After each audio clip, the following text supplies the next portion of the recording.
Hey, I'm Rob, the NY Drapery Guy, working with the Rollease Acmeda Automate system. I'm going to show you how to adjust the speed on a motor. So we have our two shades, and one shade is a lot slower than the other shade. When they go down, they're not lining up. You can even hear it's slower.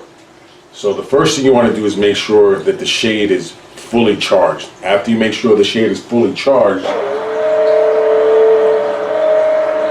then you may have to adjust the speed on the motor. Very simple. Okay, so we're going to put the shade we want to work on is the left shade. We're going to put the right shade to sleep.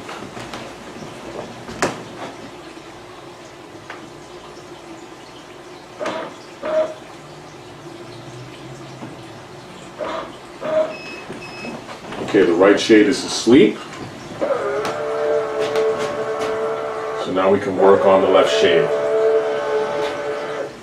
Okay, really simple. We're going to push the P2 button on the back of the controller. Shade's going to jog. We want the speed to go up, so we're going to push the up button on the remote. There's only 3 speed limits, so you only probably have to push the up button or down button 2 times and that'll be it. So now this motor is set at the maximum speed. We're going to wake up the other motor and see what happens.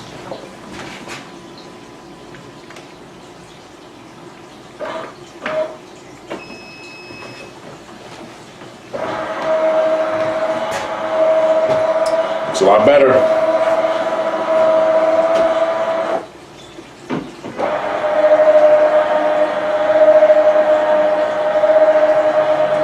I'm Rob, the NY Drapery Guy, showing you how to adjust the speed on the Rollease Acmeda Automate system.